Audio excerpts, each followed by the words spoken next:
트럼프 미국 대통령은 북한에 대한 제재를 풀려면 북한이 무언가 해야 할 것이라며 비핵화 조치를 압박했습니다. 또 이번 회담이 김 위원장과의 마지막 회담이 될 것으로 생각하지 않는다고 말해 추가 회담 가능성을 시사했습니다. 2차 북미 정상회담의 의제를 논의하기 위한 북한 협상 대표단이 하노이에 도착했습니다. 이르면 오늘부터 비건 대표 등 미국 대표단과 의제談判이 본격화할 것으로 보입니다. 대기 정체가 지속되면서 경기와 충청, 전북 지방에 초미세먼지 주의보가 발령됐습니다. 일부 지역은 초미세먼지 농도가 매우 나쁨까지 오르겠고 내일까지 공기가 탁하겠습니다.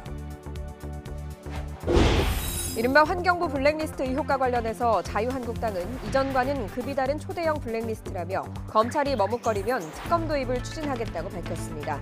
하지만 청와대는 대상과 규모 면에서 다르다며 멱지를 삼가라고 반박했습니다. 충남 당진의 현대제철 공장에서 50대 외주업체 비정규직 근로자가 컨베이어 벨트에 끼어 숨졌습니다. 노후 부품 교체 작업을 하다 옆에 있는 컨베이어 벨트에 변을 당한 것으로 조사됐습니다. 정부가 1,200여 개 공공기관의 채용 과정을 전수조사해서 182건의 비리를 적발했습니다. 이 중 부당 청탁이나 친인척 특혜 등 비리 혐의가 짙은 36건을 수사 의뢰하고 나머지는 징계하기로 했습니다. 굿모닝 YTN 3부 이어갑니다. 트럼프 미국 대통령이 2차 북미 정상회담을 엿새 앞두고 제재를 풀려면 북한에 진전된 조치가 있어야 한다고 강조했습니다. 김정은 위원장과의 추가 회담 가능성도 시사했는데 우회적인 압박이라는 분석도 나오고 있습니다. 워싱턴에서 김희준 특파원이 보도합니다. 이번엔 오스트리아 총리와의 회담 자리에서였습니다. 트럼프 대통령은 2차 북미 정상회담이 성공적일 거라며 연일 낙관론을 펼쳤습니다. 이어 하노이 회담을 마지막 정상회담으로 생각하지 않는다고 밝혔습니다. I don't think this will be the last meeting by any chance, but I do think that the relationship is very strong. 김정은 위원장과 3차 북미 정상회담을 비롯한 후속 회담 가능성을 시사한 겁니다. 북한의 완전한 비핵화까지 협상 장기전에 대비하겠다는 뜻으로도 읽힙니다. 트럼프 대통령은 전날 북한의 핵미사일 도발이 없는 한 서두를 것이 없고 급박한 비핵화 시간표도 없다며 속도 조절론을 재확인한 바 있습니다. 트럼프 대통령은 제재를 풀고 싶지만 북한에 추가 조치가 있어야 한다는 점도 강조했습니다. Sanctions are on in full. As you know, I haven't taken sanctions off. I'd love to be able to, but in order to do that, we have to do something that's meaningful on the other side. 그러면서 한국과 중국, 러시아 사이에 있는 북한의 입지를 부각하며 엄청난 경제적 잠재력이 있다고 추켜세웠습니다. 하노이 회담에서 북한이 영변 핵폐기 플러스 알파라는 진전된 조치를 내놓아야 상응하는 제재 완화가 가능함을 거듭 압박한 것으로 보입니다. 워싱턴에서 YTN 김희준입니다.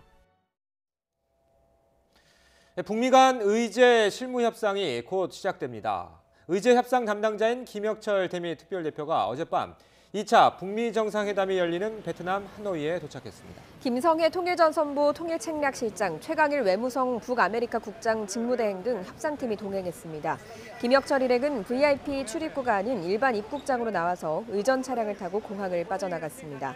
김 특별대표는 이르면 오늘부터 하노이 현지에서 미국 측 협상 상대인 스티븐 비건 미 대북 특별대표와 막바지 의자 협상을 벌일 것으로 보입니다. 김정은 위원장의 의전팀은 어제도 분주하게 움직였습니다. 회담장으로 거론되는 곳을 점검하는 모습이 YTN에 포착됐는데요. 회담장을 어디로 할지 북미 양측의 줄다리기가 이어지고 있는 것으로 보입니다. 하노이 현지에서 홍성욱 기자입니다.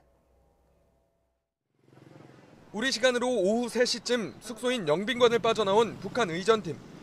김창선 북한 국무위원회 부장을 필두로 분주히 움직였습니다.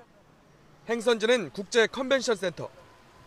애초 회담장으로 거론된 국립 컨벤션 센터는 김 위원장의 유력 숙소 메트로폴 호텔, 그리고 북한 의전팀이 머무는 영빈관과 너무 멀어 북측이 거부한 것으로 알려졌습니다. 이 때문에 메트로폴 호텔, 그리고 영빈관과 그나마 가까운 국제 컨벤션 센터를 현장 점검한 것으로 풀이됩니다. 의전팀은 건물 곳곳을 꼼꼼하게 살폈습니다. 우리도 이런 식으로 세워줘. 이 외에도 김정은 위원장의 유력 숙소로 거론된 메트로폴 호텔이 회담장이 될 수 있다는 전망도 나왔습니다. 이럴 경우 김 위원장의 숙소는 메트로폴 호텔에서 10km 정도 떨어진 멜리아 호텔이 될 것으로 보고 있습니다. 반면 일부 외신은 정상회담 장소가 북측 의전팀이 머무는 영빈관이 선호되고 있다고 보도하기도 했습니다. 정상회담이 일주일 앞으로 다가오면서 회담장에서 숙소에 이르기까지 양측이 서로의 이점을 위해 팽팽한 신경전을 펼치고 있습니다. 베트남 하노이에서 YTN 홍성욱입니다. 트럼프 미국 대통령이 아베 신조 일본 총리와 전화 통화를 하고 최종적이고 완전히 검증된 북한 비핵화 FAPVD 달성 의지를 재확인했다고 백악관이 밝혔습니다. 이어 두 정상은 2차 북미 정상회담에 대해서 논의하고 북미 협상들에 앞서서 긴밀히 공조해 나가기로 약속했다고 전했습니다. 트럼프 대통령은 전날 문재인 대통령에 이어 아베 일본 총리와 통화를 가지는 등 김정은 위원장과의 2차 핵담판을 앞두고 한일 정상과의 조율을 강화하는 모습입니다. 이틀째 고농도 미세먼지가 비상입니다. 경기와 충청, 전북 지역에 초미세먼지 주의보가 내려졌는데요. 출근길 상황 알아보겠습니다. 박현실 캐스터. 네, 야외 스튜디오에 나와 있습니다. 자, 이 1시간 전보다 공기가 더 나빠졌다고요? 네, 시간이 지날수록 대기 정체가 심해지고 있습니다. 경기 남부 권역에 이어서 동부 권역에도 초미세먼지 주의보가 내려졌고요. 충청과 전북 지역에도 특보가 발효 중입니다. 현재 전국의 초미세먼지 농도 나쁨에서 매우 나쁨 수준을 보이고 있으니까요. 나오실 때 황사용 마스크 꼭 착용하시기 바랍니다. 자세한 미세먼지 상황을 살펴보면 현재 충북의 농도가 80 마이크로그램 안팎으로 전국에서 가장 높습니다. 그 밖에 전국이 60 마이크로그램 안팎으로 평소보다 3-4배가량이 높은데요. 이에 따라 수도권에는 이틀 연속 미세먼지 예비 저감 조치가 시행됐습니다. 공공기관 임직원들은 오늘 끝자리가 홀수인 차량만 운행할 수 있고요. 행정 공공기관이 운영하는 대기 배출 사업장과 건설 공사장도 운행 시간을 단축해야 합니다. 내일까지도 대기가 정체되면서 전국의 공기가 탁하겠고요. 주말에 동풍이 불기 시작하면서 미세먼지가 조금씩 해소될 전망입니다. 오늘 낮 동안에는 어제보다 포근하겠습니다. 서울 8도, 광주와 부산 12도까지 올라서 어제보다 2도에서 4도가량이 높겠습니다. 미세먼지가 심한 날에는 하루 8잔 이상 물을 마셔야 노폐물이 빠져나간다고 합니다. 오늘 나오실 때에는 물통도 꼭 챙기시는 게 좋겠습니다. 지금까지 YTN 야외 스튜디오에서 박현실입니다. 이른바 환경부 블랙리스트 의혹과 관련한 검찰 수사가 속도를 내고 있습니다. 이 검찰이 환경부 산하기관 임원들의 사퇴 현황을 청와대가 보고받았다는 진술을 확보했는데요. 어떤 목적으로 그런 문건이 작성된 건지 또 청와대의 지시가 있었던 건지 조만간 윤곽이 드러날 전망입니다. 이경국 기자의 보도입니다. 지난해 8월 열린 국회 환경노동위원회. 산하기관 임원들의 사표 수리를 묻는 말에 당시 김은경 환경부 장관은 이렇게 답했습니다. 청와대하고 상의해서 했습니까? 장관님 판단입니까? 환경관리공단의 임명 권한은 사실 제게 없습니다. 환경부가 인사 문제를 청와대와 협의했음을 확인할 수 있는 대목입니다. 검찰도 환경부와 청와대 인사수석실이 임원 사퇴 현황 문건을 주고받았다는 진술 등을 확보했습니다. 환경부 관계자들은 검찰 조사에서 인사수석실의 지시를 받았다고 말한 것으로 알려졌습니다. 이에 따라 검찰은 인사수석실이 정상 업무 범위를 넘어 부당 개입한 것은 아닌지 확인하고 있는 것으로 전해졌습니다. 하지만 검찰 관계자는 예민한 사안인 만큼 구체적인 조사 내용을 확인해 줄 수 없다며 말을 아꼈습니다. 이른바 블랙리스트 작성에 깊이 관여한 것으로 추정되는 김 전 장관은 이미 출국 금지됐고 검찰의 추가 소환을 앞두고 있습니다. 수사 결과에 따라 블랙리스트 의혹은 또 다른 국면에 접어들 것으로 보입니다. YTN 이강국입니다. 정치권은 검찰 수사에 대해 엇갈린 반응을 보이고 있습니다. 한국당은 초대형 블랙리스트라는 표현까지 써가며 특검을 거론하고 있지만 민주당은 합법적인 체크리스트일 뿐이라며 의혹 차단에 나섰습니다. 들어보시죠. 결국 지금 하나하나씩 진실이 밝혀지고 있는 문재인판 블랙리스트는 이 김태우 수사관의 말에 의하면 330개 기관에 660여 명에 이른다고 합니다. 그렇다면 그 규모 면에서나 그 정도 면에서 소위 이전 정권의 블랙리스트보다 훨씬 그 급이 다른 초대형 블랙리스트가 아닌가 싶습니다. 환경부 문건은 불법적 블랙리스트가 아니라 합법적인 체크리스트라고 합니다. 신임 장관이 산하기관 임원에 대한 평가와 관리 감독을 하는 것은 문제될 것이 전혀 없는 적법한 인사와 관련된 감독권 행사입니다. 이에 대해 청와대는 문재인 정부의 인사정책에 일부 언론이 블랙리스트라는 딱지를 갖다 붙이고 있다면서 먹칠을 삼가해달라고 밝혔습니다. 김의겸 청와대 대변인은 서면 브리핑에서 블랙리스트의 부정적 이미지가 머릿속에 선명한데 일부 언론이 과거와 전혀 다른 보도 태도를 보이고 있다면서 지난 정부의 블랙리스트와 이번 환경부의 산하기관 인사는 전혀 다르다고 강조했습니다. 김 대변인은 지난 정부 블랙리스트의 대상은 민간인이었고 이번 환경부 건은 공공기관 기관장과 이사, 감사들로 국민에게 책임을 지는 것을 본질로 하는 분들로 책임의 넓이와 깊이가 다르다고 지적했습니다. 자유한국당 당권 후보들의 TV 토론회가 또 열렸습니다.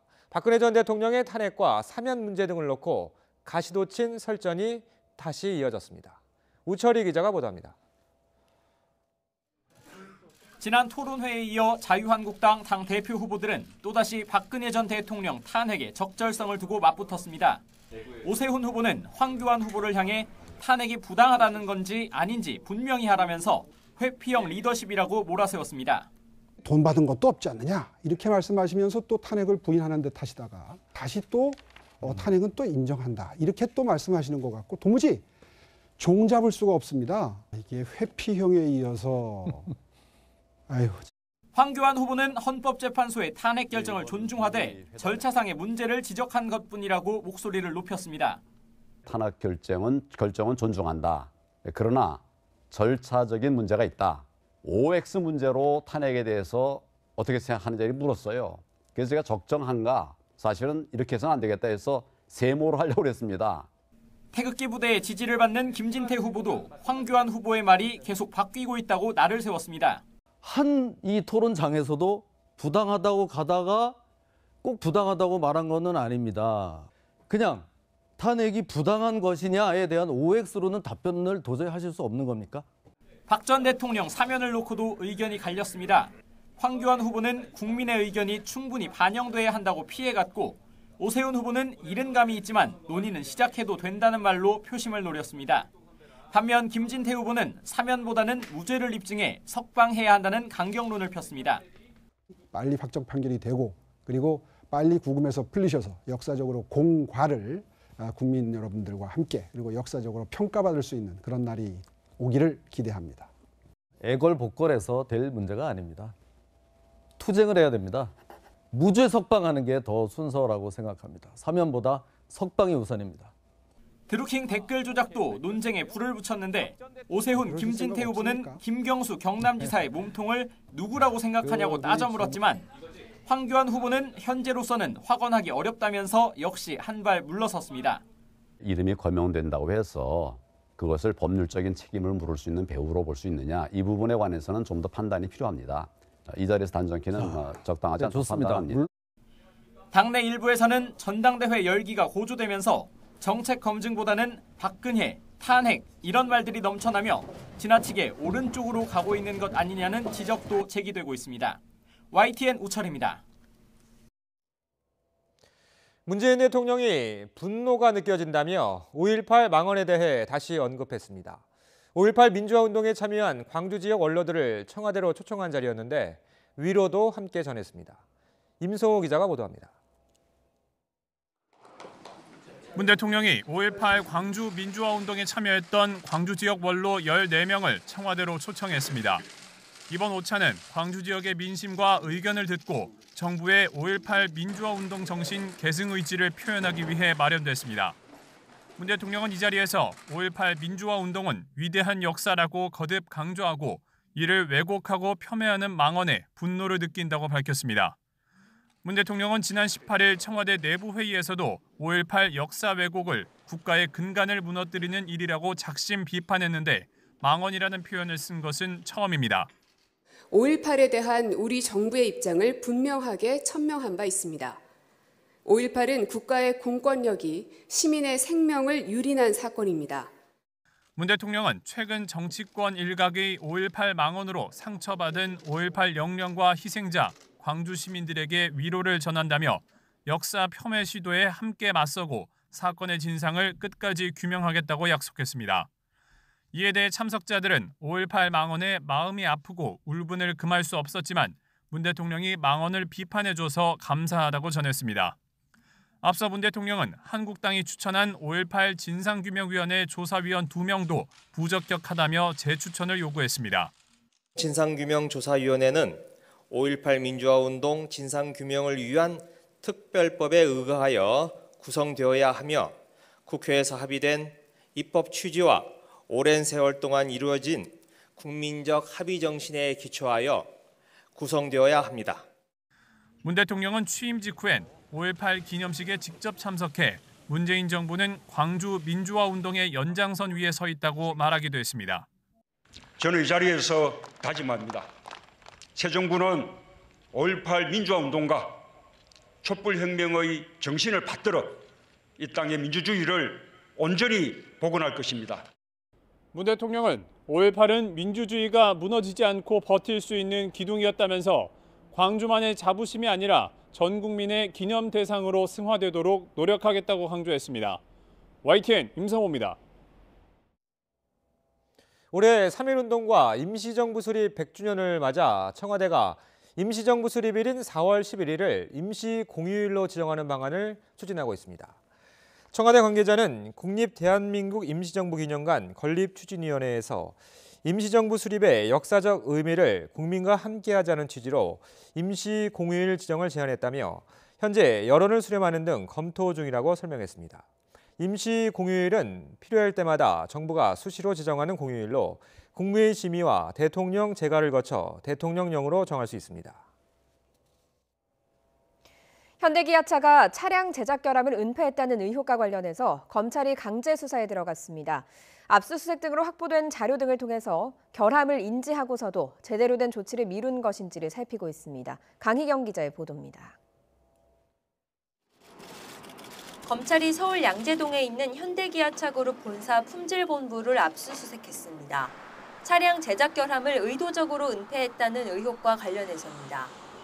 검찰은 국토교통부와 시민단체가 고발한 현대기아차의 리콜 규정 위반 사건과 관련해 혐의가 있는지 판단하기 위한 것이라고 설명했습니다.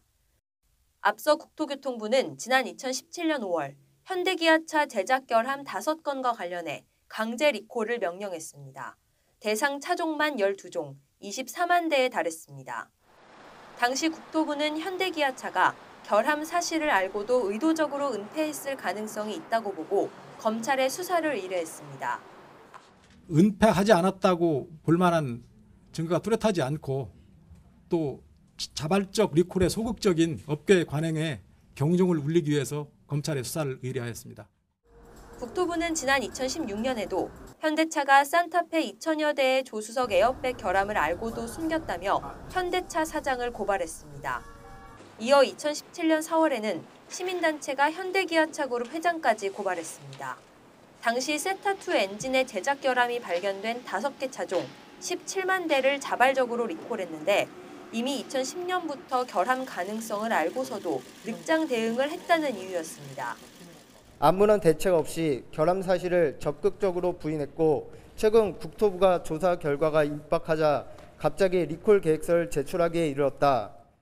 검찰은 우선 확보한 자료를 분석해 혐의가 있는지 확인한 뒤 조만간 임직원 등 관련자를 소환할 방침입니다. YTN 강희경입니다. 가짜 사업 정보로 1,000억 원대의 부당이득을 챙긴 혐의를 받는 임동표 MBG그룹 회장이 구속됐습니다. 대전지방법원은 임 회장과 공동대표 등 7명에 대한 영장실질심사에서 증거인멸과 도주 우려가 있다며 구속영장을 발부했습니다. 검찰은 지난달 대전에 있는 MBG그룹을 압수수색했으며 임 회장 등이 허위 사업 정보로 투자자를 모집해서 1,000억 원대 부당이득을 챙긴 것으로 보고 있습니다. 군 사이버사령부의 댓글 공작에 개입한 혐의로 재판에 넘겨진 김관진 전 국방부 장관에 대한 1심 판결이 오늘 나옵니다. 검찰은 앞서 지난 8일 열린 결심 공판에서 댓글 공작을 지시하고 군무원 채용 과정에서 반정부 성향의 지원자들을 걸러내는 등 헌정 질서를 유린했다며 김 전 장관에 대해 징역 7년을 구형했습니다. 어제 오후 5시 30분쯤 충남 당진의 현대제철 당진 공장에서 일을 하던 50살 이모 씨가 작업을 하다 숨졌습니다. 이 씨는 외부 용역업체 소속으로 철광석을 이송하는 컨베이어 벨트 노후 부품을 교체하기 위해서 동료 3명과 함께 현장에 들어갔다가 변을 당한 것으로 알려졌습니다. 이 씨는 컨베이어 벨트 부품 교체 작업 중 추가로 볼트 부품을 가지러 갔다가 옆에 있는 다른 컨베이어 벨트에 빨려 들어간 것으로 전해졌습니다. 경찰은 함께 근무했던 노동자 등을 상대로 정확한 사고 경위를 조사하고 있습니다. 앞서 전해드린 사고 소식, 고 김용균 씨 사고와 닮아 있습니다. 위험에 외주화를 근절해야 한다는 목소리가 높아지고 있지만 여전히 반복되고 있는 건데요. 산업재해 노동자의 유가족들이 한자리에 모여 목소리를 냈습니다. 직접 들어보겠습니다. 얘기를 하지 말으면은 자기가 한 10억을 해줄 테니까 아무 말도 하지 말고 그냥 가만히만 있으라고 얘기를 했습니다. 그 현장 안에 들어가서 봤을 때 이 소리밖에 안 나오는 거예요. 왜? 이 공장 안은 사람이 죽을 수밖에 없는 공장이로구나. 기계 자체가. 1심 재판에 징역 2년에 집행유예 3년을 때렸어요. 그 사람은 집행유예 3년 동안 들어가서 사는 것도 아니고 나와서 자기 하고 싶은 일 다 하고 살아요. 웃으면서 다니고. 두 번 다시 자기 같은 그런 노동자가 나오지 않고 그런 학생들이 사고를 당하지 않게끔 아빠가 알아서 하시라고.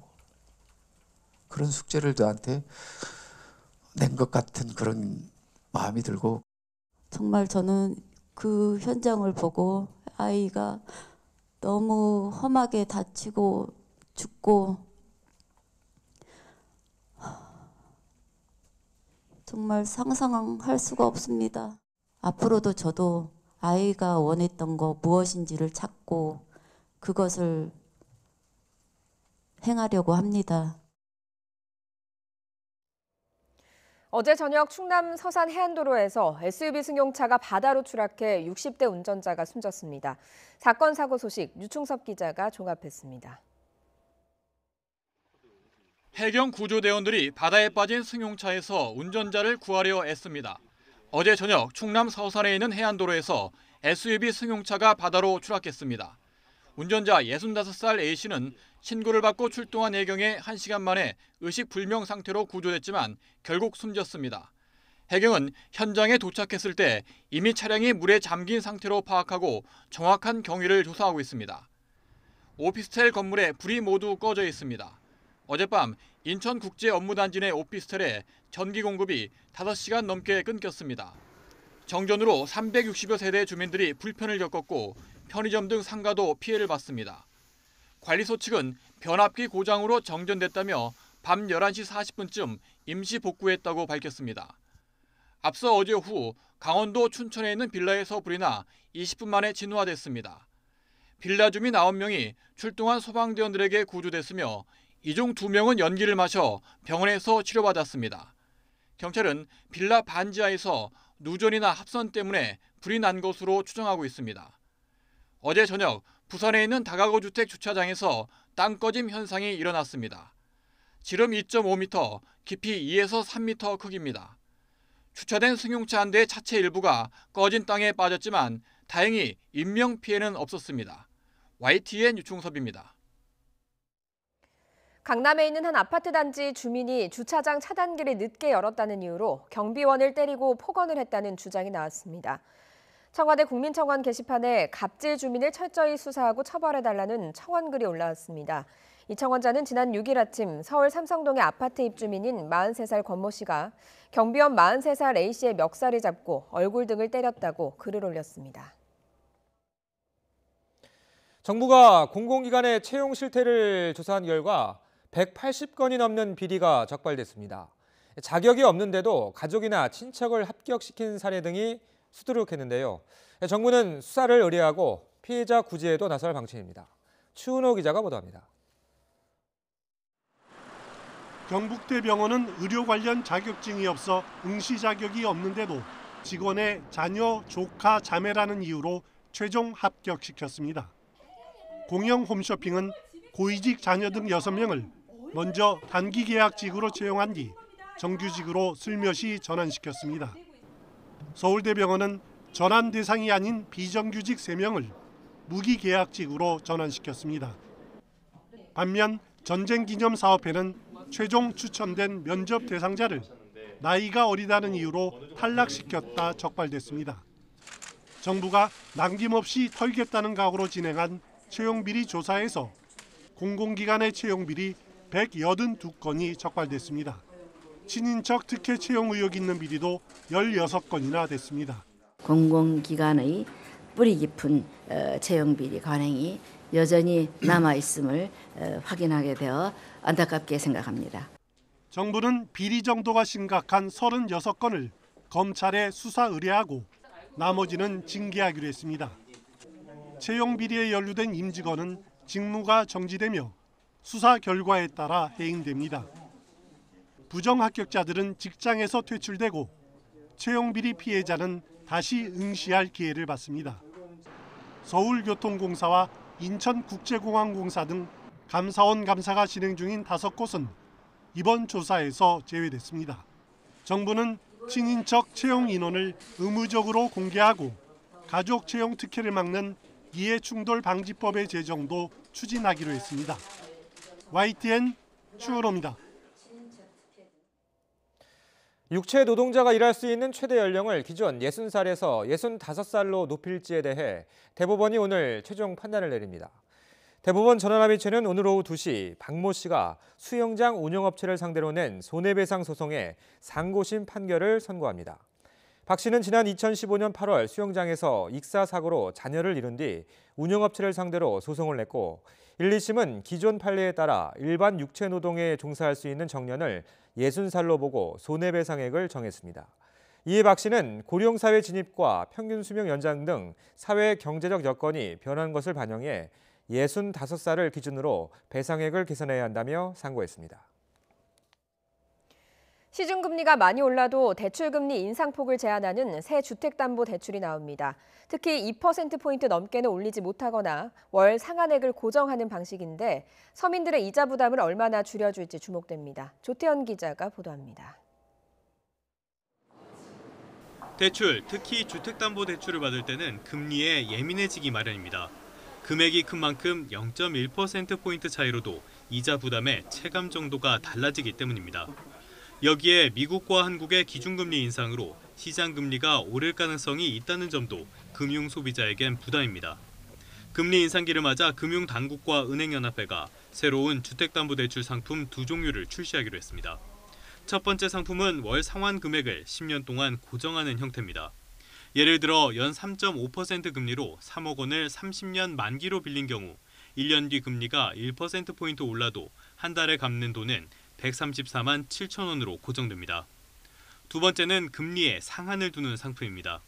5년 동안 최대 2%포인트까지만 금리가 오르는 만큼 시중금리가 급하게 오르는 부담을 최소화할 수 있습니다. 이 상품은 서민층에 우선 공급되는데 다음 달 중순부터 시중 15개 은행에서 가입할 수 있습니다. 금융당국은 이를 통해 저금리 때 비교적 금리가 낮은 변동금리 대출을 선택한 소비자가 금리 상승에 대비할 수 있을 것으로 기대하고 있습니다. 다만 실제로 이 상품이 인기를 끌 수 있을지는 미지수입니다. 지난 2000년 이후 주택담보대출 금리가 5년 동안 2%포인트 넘게 상승한 건 기준금리를 8차례나 올렸던 2005년부터 2008년 사이가 유일할 정도로 흔한 일은 아니기 때문입니다. 대출 규제를 통해서 실제 미래 소득이 있음에도 불구하고 대출을 받지 못하고 있는 분들의 문제가 금리 자체보다 더 심각할 수 있기 때문에 이를 통해서 실제 문제를 해결하기에는 어려움이 있다고 생각됩니다. 일단 금융당국은 시장 상황을 지켜본 뒤 지원 대상과 공급 규모 등을 탄력적으로 조정한다는 방침입니다. YTN 조태현입니다. 오는 27일에서 28일 베트남 하노이에서 열리는 2차 북미 정상회담을 앞두고 존 볼턴 백악관 국가안보보좌관이 이번 주말 한국을 방문한다고 CNN 방송이 보도했습니다. CNN은 복수의 정부 관계자를 인용해서 이같이 전하면서 이번 방안은 미국 관료들이 2차 북미 정상회담에서의 세부 사항을 타결하기 위해 노력하는 가운데 이루어지는 것이라고 전했습니다. 볼턴 보좌관이 방한하면 정의용 청와대 국가안보실장과 면담할 것으로 예상됩니다. 뿌연 미세먼지가 출근길 하늘을 가리고 있습니다. 밤사이 미세먼지 상황이 악화되면서 현재 경기 남부와 경기 동부 지역, 충청과 또 전북 지역에 초미세먼지 주의보가 내려져 있습니다. 다른 지역도 대부분 미세먼지 농도가 나쁨 단계 이상으로 평소보다 3배에서 5배가량 먼지 농도가 짙어진 상태입니다. 이번 고농도 미세먼지 주된 원인을 보시죠. 어제는 중국에서 스모그가 유입됐습니다. 오늘은 대기 정체에 이 스모그가 빠져나가지 못하고 있는 건데요. 이 상태에서 종일 먼지가 쌓여가겠습니다. 이에 따라 오늘 전국의 미세먼지 농도 나쁨 단계를 유지하겠고요. 오전까지 수도권과 충북 지역, 전북 일부 지역에서는 일시 매우 나쁨 단계까지 높아질 가능성이 높습니다. 오늘 하늘의 구름량은 적겠지만 종일 먼지와 안개가 뒤엉키면서 시야가 탁하겠습니다. 현재 기온은 어제 아침보단 약간 낮지만 그래도 큰 추위는 없습니다. 서울 기온 영하 2.3도, 부산은 영상 2.2도인데요. 낮 기온은 어제보다 조금 더 올라서 한결 포근해지겠습니다. 서울이 8도까지 오르겠고요. 청주 9도, 대구 11도, 부산 12도, 전주 9도까지 오르겠습니다. 내일까지 미세먼지가 말썽을 부리면서 공기가 탁하겠지만 다행히 이번 주말엔 동풍이 불면서 미세먼지가 해소될 가능성이 높습니다. 기온은 점점 올라 주말에는 초봄 날씨가 찾아오겠습니다. 날씨 정보였습니다. 목요일 굿모닝 YTN 여기까지입니다. 내일 아침도 부지런히 준비하겠습니다. 고맙습니다.